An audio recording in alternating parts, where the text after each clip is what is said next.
welcome back to the next part of the Jeep build. The cheap Jeep, I don't know what we're gonna call it yet, but budget build, something like that. So last I left off was probably up in the air, who knows, but basically right now we've been having quite a bit of an issue with the fuel leaks on this thing, and I haven't been able to actually start it and kind of see if it'll idle or what it's gonna do yet. I've been messing with exhaust and all this other stuff that I didn't need to do while I was killing time waiting for parts to come in.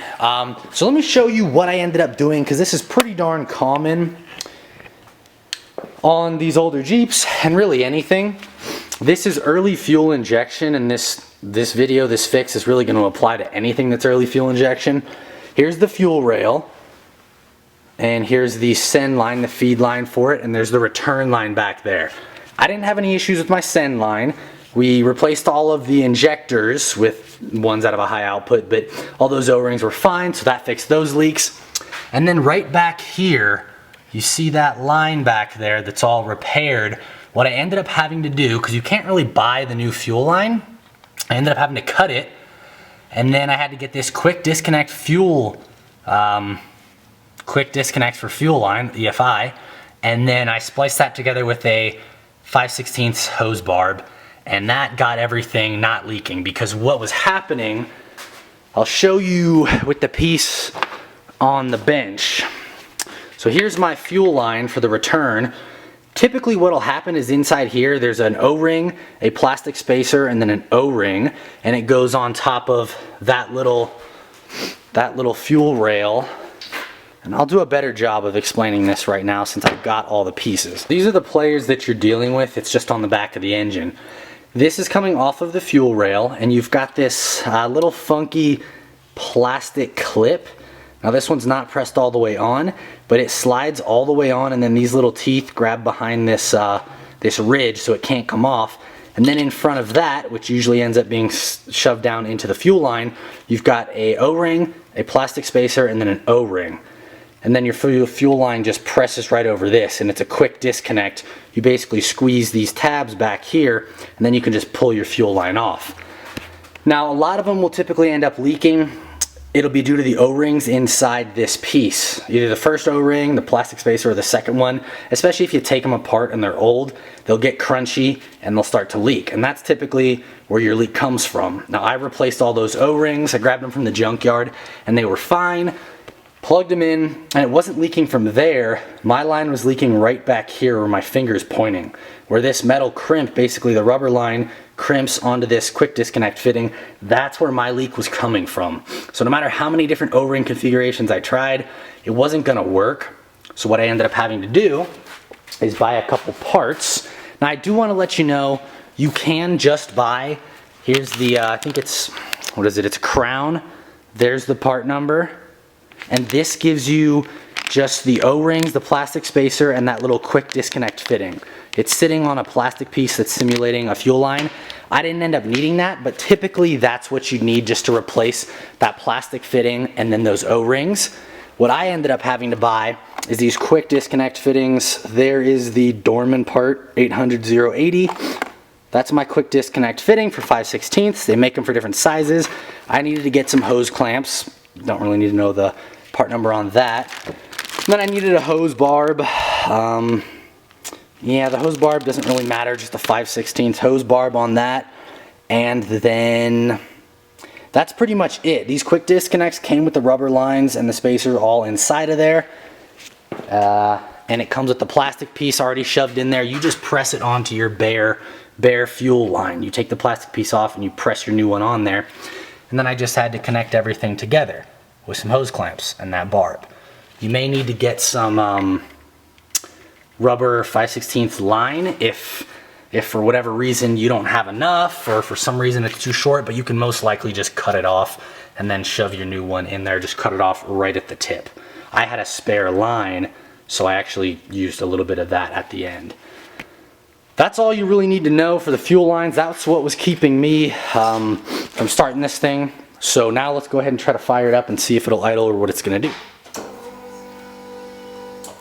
Any leaks? Not that I can see.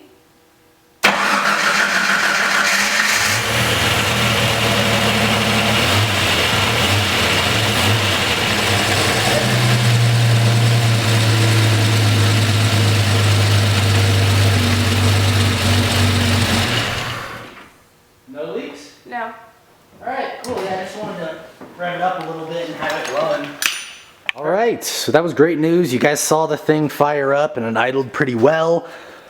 So I like that. Now I'm gonna put the rest of the Jeep back together. I'll start with the serpentine belt, get that on before I put the front clip and the rad on so that I don't have to do that with a little bit of room. And then I'll stick in, I got a new 3-core aluminum radiator, got upper and lower rad hoses, hopefully they're the right ones. And I think that's gonna be, for the most part, it. Then I can check fluids, fill it up, and then see if she wants to actually move. Well, I still gotta bleed the clutch and the brakes, but then we can go for a test drive. Quick update here. I'm putting the front clip on and I just want to show you guys a little bit of improvise, adapt, and overcome. So what you're looking at here is, try to get it to focus. It's the front end. Basically there should be studs sticking out of the front of the Jeep, out of the fenders, 2 on each side to bolt the front clip to. But mine, they weren't there. There was nothing there. I believe it's supposed to be studs. I really don't quite know. I've done it once before and I just don't remember. And you kind of have to have a stud because there's no way to get to the back side of this to hold like the nut. Whereas down here, someone's already cut my fender and I can access it from the bottom. So I'm just gonna shove a bolt through there and then hold the back of the bolt while I thread the nut on from the front side. But up top, you really can't do that. So what I did here is I just grabbed some studs, got the hole that was already there. I drilled it out. I threaded the stud in there and then I just welded the stud to the front of the fender. So now I've got a stud sticking out that's not gonna go anywhere, and I just threw a quick coat of paint on it. But I wanted to show you guys that not everything's gonna be perfect, especially when you're putting together someone else's project. And they're missing a ton of pieces, especially when they give it to you half completed. You're gonna be missing a ton of stuff, so you're gonna have to do a lot of this kind of improvising type stuff, and a welder always helps. This was just the quickest, easiest way that I could think to do it. Now the front of you see how it looks right there? The stud's gonna go right through there, and then I have the nut that just threads down and holds it down. That's how the front clip goes on as far as I'm concerned. So now I'll bolt up the front clip and then I can get the rest of the wiring harness for all the headlights, which is on top of the Jeep over there. And then I'll put that together and then I can stab the radiator in. Okay, I wanted to give you one last update. As you can see, the front clip is on, the rad is in, and check this out, I got one more surprise for you. You're gonna love it. Wow. Nice. Nice. When we got the rest of the wiring harness up front, all plugged in, buttoned up, so our headlights all work now. So, cool. Cool, cool, cool. What's next? We're probably gonna do, let's see.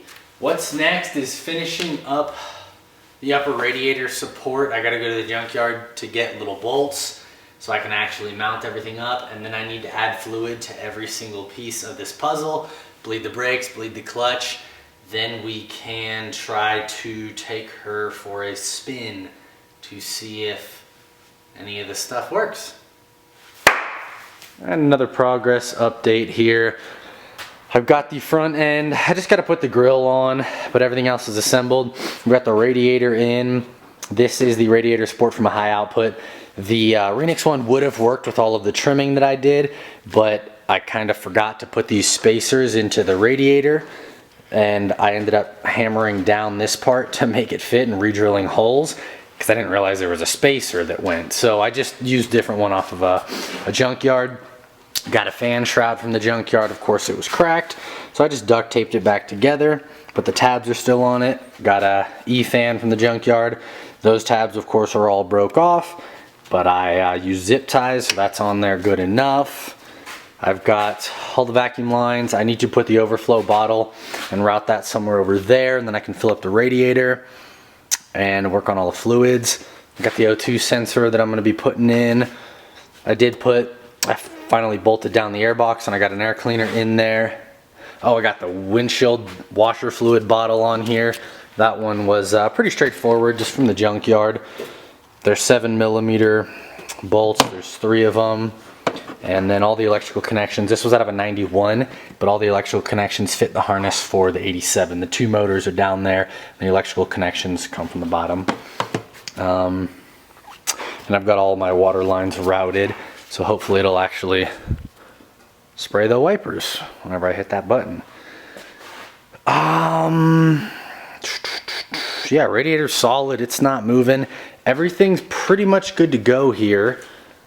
Just need to do a few more things. So O2 sensor, grill, and then I think it's time to add fluids to everything and bleed brakes and bleed clutches. Okay, what's up guys? Well, welcome back. If you've been following along in the video, you probably are confused.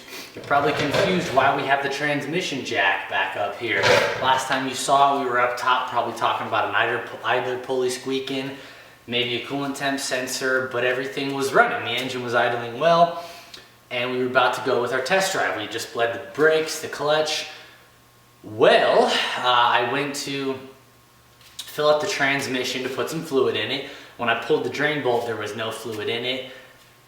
Kind of a red flag, but I've seen that before. And then when I went to pump in the new fluid, I pumped about a quart in, and then fluid started draining out of the transmission. Now, my fill bolt, or my drain bolt was plugged back in, and I realized there was a hole in the bottom of this transmission. So now I'm doing what I probably should have done from the start, is swapping out this Peugeot BA105, getting rid of it, putting in an external slave cylinder, external slave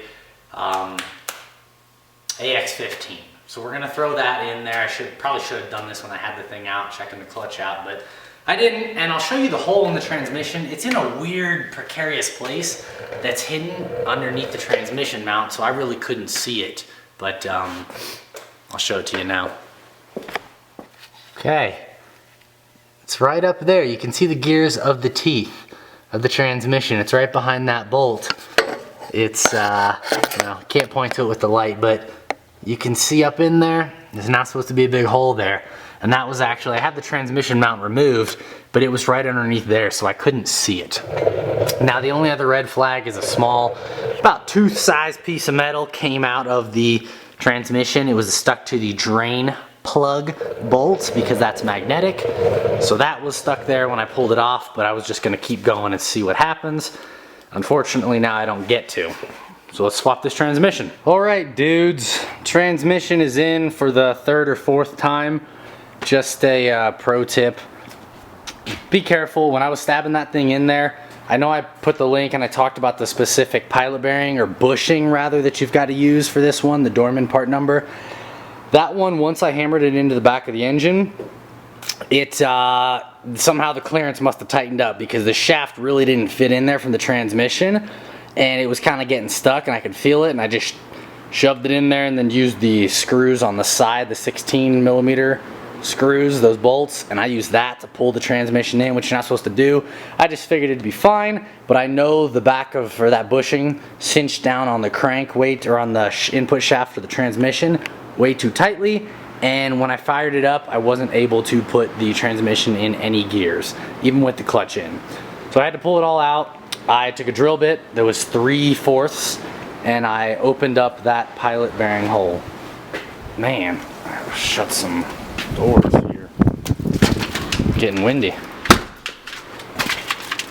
Alright, now the other thing that I want to show you, this will apply to a few different Jeeps, but basically if you're converting from an internal cooling system to an open cooling system, a closed cooling to open, you've got to mount this overflow bottle, and this is a stock overflow bottle from a 91 Plus Cherokee, but it's got to be mounted somewhere in here. This is where the old pressure bottle goes in the Renix systems with the closed cooling systems.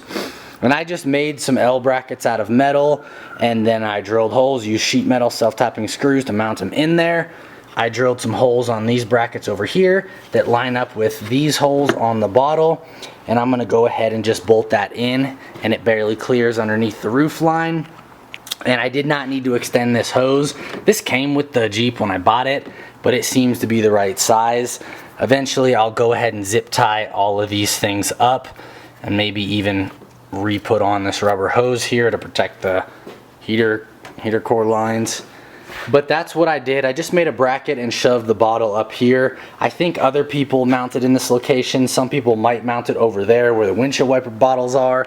I think some people might put it somewhere around there, or build a bracket off of the fender, inner fender for the Jeep. I don't think it matters, to be honest. It's not, really doesn't weigh that much. It's gonna be supported good enough for me. And that was the only things I want to mention before I try to take it for a spin and inevitably probably break down somewhere.